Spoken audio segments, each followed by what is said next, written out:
In a quiet corner of the world, nestled between green hills and flowing rivers, there lay a little village named Darragum. Life moved gently there, like the breeze that danced through wheat fields at dawn. Among the villagers lived an old farmer named Ramu Das. He wasn't rich, just a small mud house, a single acre of land, and a quiet, patient smile.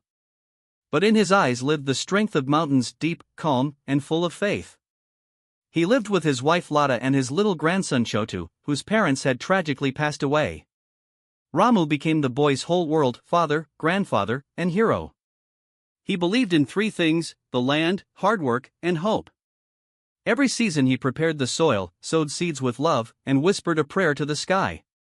But fate had its own trials. The first year, there was no rain.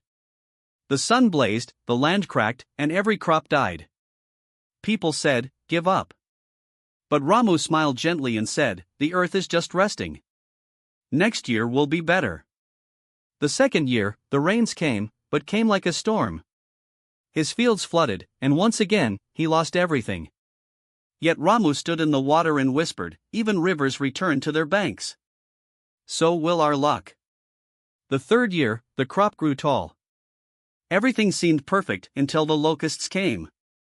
A black cloud in the sky, chewing everything to dust. Once again, the villagers laughed. "This land is cursed," they said. But Ramu looked at the bare soil and said, "No land is cursed. It only tests those who love it." The years rolled by. And yet, every morning, he rose early, worked his field, studied new techniques, and told Chota bedtime stories of warriors, of storms, and of those who never gave up. Finally came the fourth year. The rains were gentle, the sun was kind, and the land responded. The crop rose golden and strong. Birds returned to sing. The villagers watched in awe. "Ramu has the best harvest in the village," they said. He smiled, carrying bundles of wheat on his back.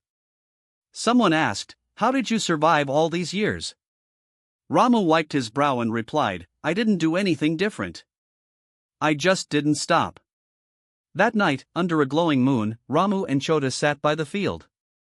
"Dada," the boy asked, "are you magic?" Ramu chuckled. "No, Beta. I'm just a farmer." "But you never gave up," Chotu whispered. "That's like magic, right?" Ramu looked at the stars and said softly, "It's not magic, my child. It's patience. It's believing that tomorrow will be better, even when today breaks your heart." In that moment, he knew the real harvest wasn't in the crop, it was in the seed of hope he'd planted in Chota's heart. And that would last forever. Moral of the story: life will test you again and again. There will be droughts. There will be floods. And sometimes, everything you've built will be torn down. But success doesn't belong to those who never fall. It belongs to those who rise every single time they do. Like the farmer who never gave up, plant your seeds with hope, water them with hard work, and protect them with patience. Your season will come, just don't stop. Because those who don't stop, eventually bloom.